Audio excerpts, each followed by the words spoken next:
Welcome everybody to the Playful Mind podcast. I am your host, Gerard, the owner and founder of Adventure Sand, Australia's first augmented reality play-based learning centre. Now, when we were conceptualising the thought of actually having our own podcast, I was reflecting on the Play Centre itself and what it gives to the children. In that reflection, I was caught between, as parents, as adults, we never really stop playing, but how cognizant are we of the way in which that we play? Great examples of this are, we go to concerts and we watch, bands play live. We go to comedy shows and we see people perform. These are all acts of play. And as an adult, I really value conversations.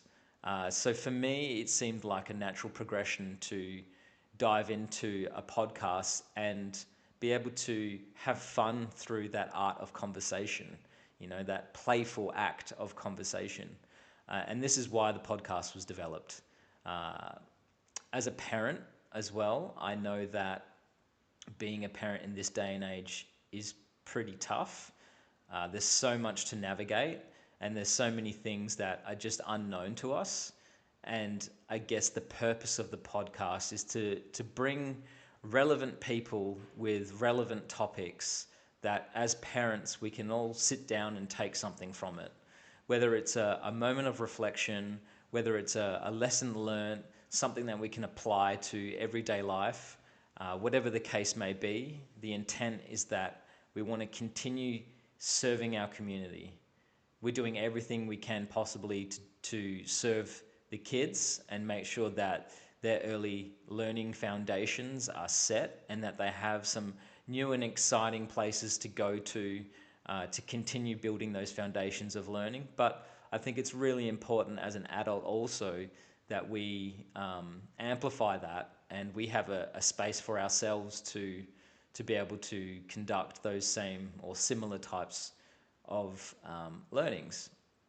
So with that being said, the podcast will commence with our first guest next week. I'm super excited. For me personally, this is a huge step out of my own comfort zone. But I know that growth can't come without change, and I'm a huge advocate for that. I know that my children, my child will watch what I do and hopefully see that Dad had the courage to actually go out and do this himself. And I hope that this actually inspires any of you to want to do the same. If you can think of any guests that you would like to have on, whether it's just interesting people that you've met along your journeys, or specialized doctors, therapists, however the case may be, this is now a platform where we can all come as a community, we can congregate, and we can discuss all the things that are so forefront of our minds at the moment, because there's a lot happening in the world, and it's nice to just have a place where we can just breathe and just be present. So welcome everyone. This is our introduction to the Playful Mind podcast. We hope that you'll stay for the journey. It's going to be a heck of a ride. And hopefully we can have you on as a guest. So please, if you're interested in jumping on the pod and having a chat with myself, I'd love for you to do that. Just look at our DMs. Send a message in our DMs. Hit the links in the bios. We are on YouTube, Spotify. We have an Instagram account. All the usual things that you hear from everyone. It's so cliche, but yeah, let's do this. Like, this is super exciting. I'm super excited. So come along the journey.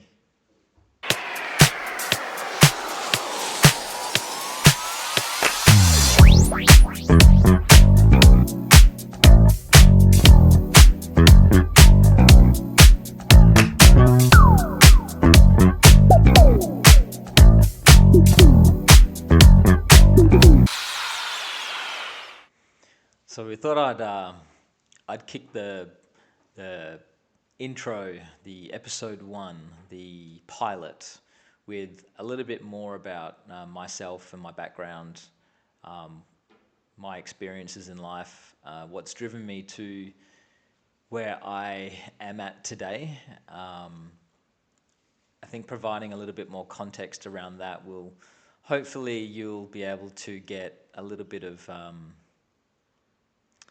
grasp a little bit of not familiarity. How do you even say that word? Familiarity. Um, I want to be able to find genuine connection with each and every one of you, and I feel the best way to do that is to tell my story. So we'll kick it off with my parents and my background. So I'm Mauritian, born and bred. My parents migrated to the country with the company. Migrated to the country with my older brother. I probably shouldn't mention any names because I don't know how comfortable he is with me saying this. But so we migrated in 1987. I was 1 at the time. You do the math. And the story goes, my father was at work. This is so ad-libbed. I believe he was at work and he had seen and advertised, or he had heard from his peers that Australia were taking in people. Now, what possessed my father to pursue that, I have no idea. I honestly don't. It's something I would love to ask him. What was the thought process behind that, and what was the catalyst for coming to the country? Full disclosure, my mum did not want to leave Mauritius. She didn't. They were both very well set. Our lives were very much in a stable fashion. You know, we were set to be in Mauritius for our entire lives. So my father basically does some sort of enrollment process, convinces my mother, and then they kind of go through an enrollment process of basically selling off assets just to purchase a ticket for an opportunity to come to the country. Not to, it's set in stone, here's your application, jump on a plane, like, welcome to the country. Like, none of that. It was a lottery. And they, I mean, by the grace of God, they were accepted. They won the lottery. And they came to the country with, I think it was about two to $300 in their pocket, so not a lot. And in the 80s, it's probably wasn't a great deal to build foundations on. But the minute they got into the country, my father was able to find work.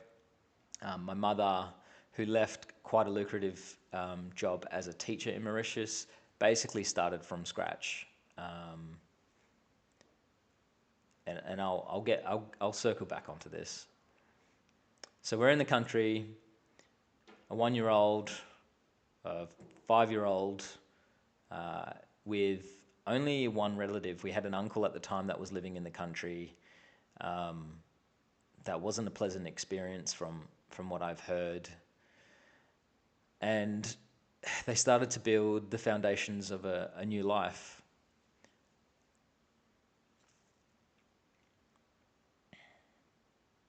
I think in today's age, to make such a leap of faith and not know what the possible outcome could be, that to me sort of, once I was old enough to understand that story, that to me kind of set up a lot of foundations on courage, having the courage to take chances, and know that if you back yourself, that you can succeed. But the other thing that I reflect on growing up is that my parents, whilst we weren't wealthy in any sense of the fashion, they always instilled a sense of love, and not a conventional love. When you grow up in a immigrant or migrant background, love is shown in so many different ways. And it's not until I got older that I sort of understood what that love sort of what it meant. And don't get me wrong, my parents loved us, absolutely loved us. My father, for example, he instilled in my brother and I a really hard work ethic, like work until you die, basically, kind of work ethic. Not super healthy, but that also brought about a level of drive. I've always wanted to do more. I've always set out to achieve more. And I've failed a lot along the way. But it's it's part of who I am. It's part of who I am. And you ask any of my peer group, they know that when they, excuse me, when they talk about me and the type of person I am constantly working, constantly. Now, that's not to say that I'm not present. I'm very much self-aware and I'm very present with what's going on around me. I guess the other influence that my parents gave me was the fact that having courage and drive and great work ethic are really solid foundations. But what are you in service of? What are you pursuing in this life? What do you deem to be your purpose? What are your obligations? And it wasn't until recently that I discovered what that purpose and those obligations are for myself. And the obvious ones for me is my family. I think about how much my parents sacrificed for an opportunity for my brother and I. And I used to use that as such a driving force to not want to disappoint them, not want to fail them, which is weird because they are so proud of everything that we're doing, every success that we have. Our family's great.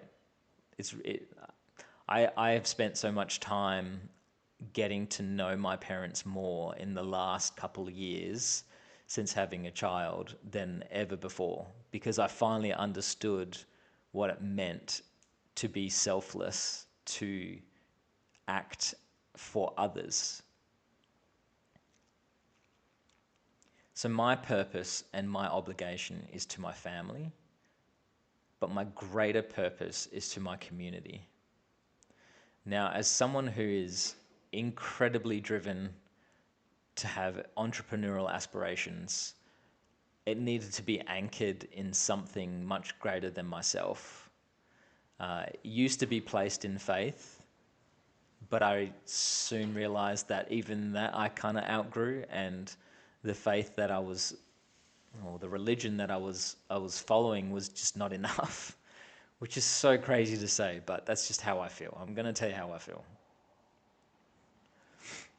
So understanding that my obligation is my family and my friends, but understanding that my greatest purpose and the legacy that I plan to leave is much larger than that. And the vessel in which I can actually carry that purpose is through business.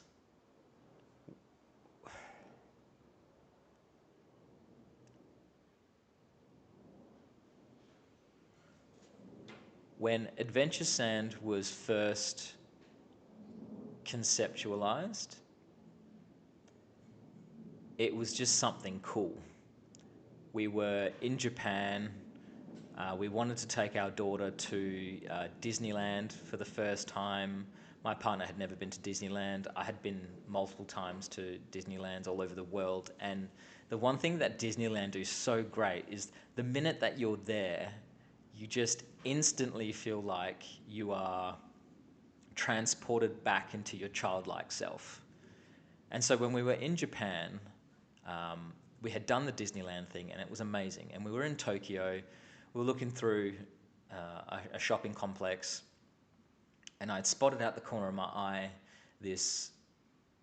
It was kind of like a kids like activity zone thing, and for whatever reason, we were playing in one of the interactive sandboxes, which is something that we have in our center. And I just remember stopping and looking at how much joy I was having, my daughter was having, my partner was having. And I just thought to myself, there's got to be more to this. There has to be more. And for whatever reason, I looked up at the equipment that was being used. And having an engineering background, my head was like, this does not look hard to do. Why is no one doing it? So after we had left that, straight away, I was back in the hotel room and I was researching all sorts of stuff, like all sorts of stuff. Fast forward to like 6 months later, and I had purchased some equipment. I had made a prototype, and I'll link I'll show a photo of the prototype so you can see. I keep that as kind of like my Amazon reminder, humble beginnings, that type of thing. And it was funny because it was just literally one of those sandboxes from Bunnings, like the Shell sandboxes, filled with like 4 bags of washed play sand. And then I rigged up out of just some timber a frame to sit around it, for which I could put the projector and the sensor, and I plugged in the PC, and I was like, cool. I connected with our software developer who's based in the States, so shout out to Magic Dynamics. You guys are freaking awesome. I love what you guys are doing. And it was about 9 o'clock at night. They're based in the States. So I jumped on a Zoom call, uploaded all the software, calibrated everything. It looked shit, pardon my French, but in my mind, I was like, holy, this thing is amazing. And like when you see the picture, like you'll go, the hell? But honestly, it was amazing. In my mind, I was like, the possibilities are endless. And it sort of grew. It sort of grew. I started looking more into like, how do I develop this business? What are the sort of branches that we can have from this business? And then it started to more and more be anchored into the purpose. Like, what kind of useful tool could this have, other than just being a really fun experience? And then we landed on the name Adventure Sand because it was an interactive sandbox at the time, and we didn't think we were going to implement any other tech, but here we are. So Adventure Sand was born, and then we started branching out on that and going, this could be a learning center. Let's look into the educational programs built into this, and what applications could that have for children. I'm so happy talking about it because I know that it's just going to bring so much value to our children. It's just so fun, and being in that space, you really feel like as an adult you get transported back into the world of being a child again. It's so cool. I do apologize if I jump from here, there, everywhere. My brain literally operates like that, and you can ask my partner, like my brain is constantly like, I'm sure some of you can relate. So yeah, let's circle back here because I've probably lost my way a bit. So we migrated from Mauritius, set new roots here, began understanding about sacrifices that my parents made, and throughout my life they've continued to make sacrifices. They've continued to show me what it means to be courageous. My mother raised us till I think I was in like primary school, and then had to completely redo her degree in teaching because it wasn't recognized in this country. She had so many years, over a decade of years of experience in teaching, and the country just didn't recognize it. But rather than her letting that, I guess, become a roadblock in her mind, I guess she knew that her purpose was teaching, and she pursued it. She raised us whilst doing a teaching degree, absolutely crushed it. Had to do I think it's the program where teachers actually have to teach, not abroad, but they have to do I can't think of the term right now, but she basically had to leave us and teach in Bunbury. Now, fortunate enough, we had made some pretty close friends. Hi, Uncle Tony. Hi, Auntie Chris. They're our next door neighbours. They at the time had moved to Bunbury. So it was like the universe had aligned those kind of stars. By now, my brother and I were sort of in our teenage years, and um, we were pretty self-sufficient. So Dad used to jump on the train and go visit Mum on weekends. And it's tough. Like, I reflect on that. It's kind of like my life. I worked in FIFO for quite a long time. Those small sacrifices of what got us to the position we are today. I think about another courageous act with my father. He worked for the same metal fabrication company for something like 30 years before deciding, I can do this on my own. And he did, and he still does. And he does it very well. And no, I'm not going to shout out his business because he is trying to retire, and I'm trying to encourage that because I want to spend more time with my father fishing. Um, so, when I reflect on these things, I've come from a background of having strong, courageous parents that have been so set in not just raising their children with the right morals and the right values, but having the ability to take risks and pursue your dreams. I know that sounds so cringe, but they really, really did.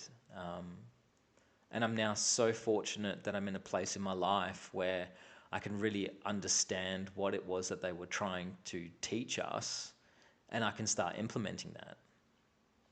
I mean, I've said it before. I've said it before.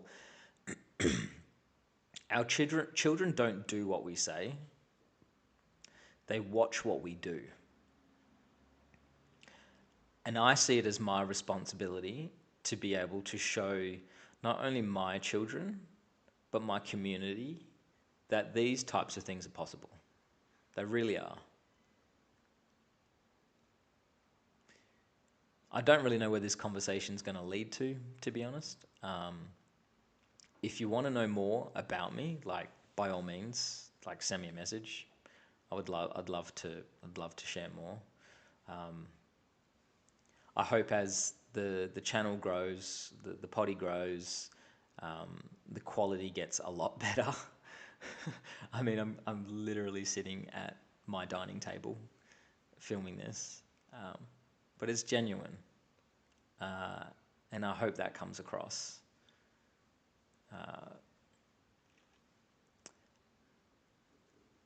We're going to start a tradition on the podcast where, for every guest that I ask, I want them to reflect on their experience, their life experience, and impart one bit of wisdom or one bit of knowledge, whether it's a quote, whether it's something they've learned over time, to the next guest and to our community. Probably more so for our community than the next guest. But if I leave you with this, and I've literally just said this, our children don't do what we ask, they watch what we do. So my challenge for all of you out there is to lead the way. Show this next generation what they're capable of. Thank you so much if you got this far listening to my rambles. I really think we're going to create some impactful conversation. We're going to have some impactful conversations, gain some tangible knowledge out of this, and hopefully we can change this world.